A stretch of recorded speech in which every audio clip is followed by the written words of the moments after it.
Well, even with blow after blow, the show must go on for Joe Biden, who has fronted the global stage for the NATO Summit held in Washington, D.C. President Biden remains strong in front of the 32 NATO countries, pledging to continue the United States' defence of Ukraine in Russia's war. Make no mistake, Ukraine can and will stop Putin.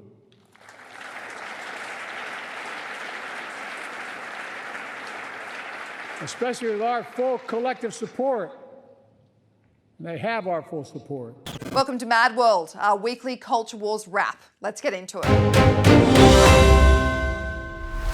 But even with President Biden's address seeming strong for NATO's 75th anniversary, it came with a few classic Biden slurring of words and slow walks off the stage.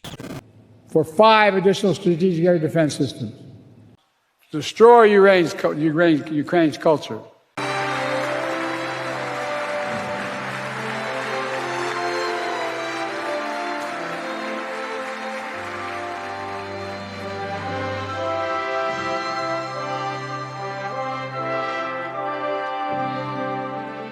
And while Joe Biden was busy hosting the NATO Summit, his opponent, Donald Trump, was hosting his own rally in Florida. While plugging the Republican Party as bigger, stronger, more vibrant and more united than ever before, it didn't take long for the former president to take a swing at the Democrats. Meanwhile, the radical left Democrat Party is divided in chaos and having a full-scale breakdown, all because they can't decide which of their candidates is more unfit to be president, sleepy, crooked Joe Biden or laughing Kamala. Laughing Kamala. After a botched presidential debate last month, Donald Trump offered Joe Biden another chance at glory, which would include a golf match. It's certainly a strange time we're living in. Did you ever see him swing? He's like this.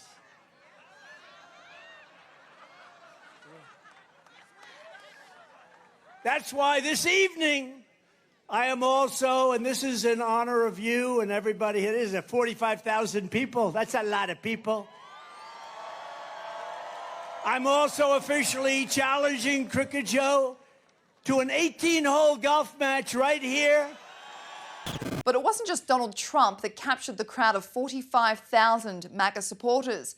It was his son, Barron Trump, in attendance that received big cheers. A very young man is now going to college, got into every college he wanted to, and he made his choice. Well, Mick Jagger has received an awkward response while talking to the crowd at his Rolling Stones concert in Vancouver, Canada. I mean, we love your Mr. Trudeau. I mean, his family's always been such big fans of our band.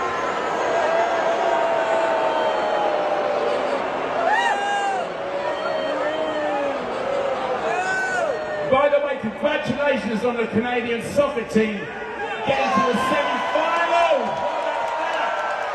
The rock frontman told the crowd, "I mean, we love your Mr. Trudeau," of course referring to Canada's Prime Minister Justin Trudeau, only to be met with loud boos from the crowd.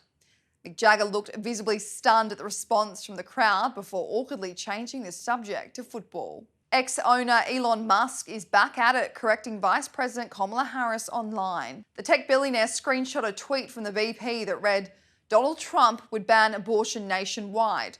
President Joe Biden and I will do everything in our power to stop him and restore women's reproductive freedom." And while the Democratic Party are promoting the right to have an abortion, the statement from Kamala Harris was followed up by X's fact-checking system to provide more context.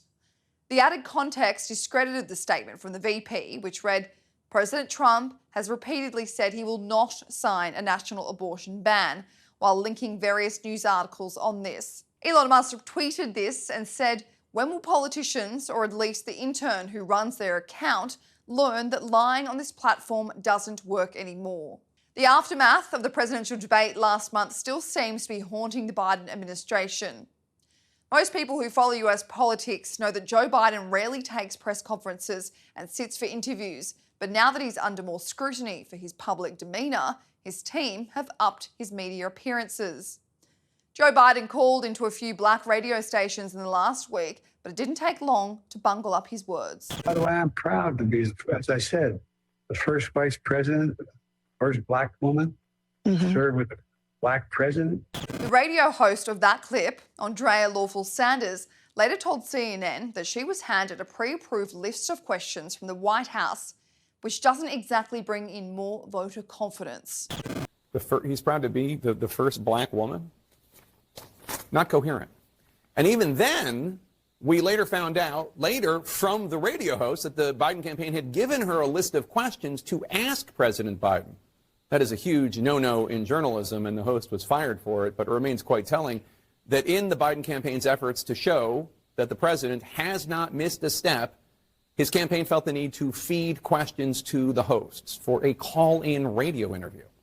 And the president still, even then, failed to deliver in many of his answers. And after it was reported this week that a Parkinson's expert had visited the White House 8 times in 8 months, the Biden administration was under pressure to respond to whether or not the president is not cognitively healthy. Well, has a neurologist, I'm not talking about anyone in particular, regardless of the identity, name of that person, has any neurologist came to the White House to visit President Biden?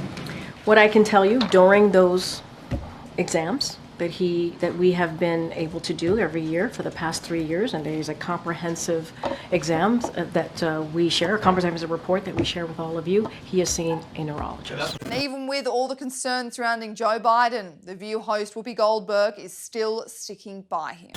I don't care if he's pooped his pants.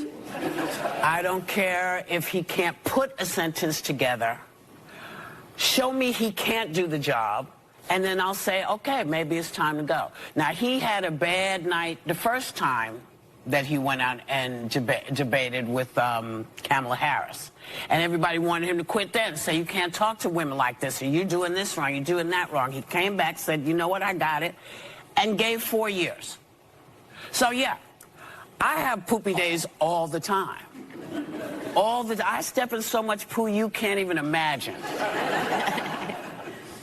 Now, I'm not running the world, but I don't know anybody who doesn't step in stuff at some point. So I'm just simply saying, yeah, there are 2 debates.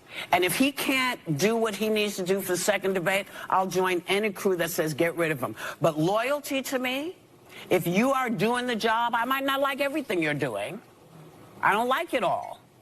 But I'm going to stand behind you like those guys stand behind the guy who should have been the person people were talking about saying, yeah, Biden had a bad day, but this guy couldn't tell the truth if it split his lip.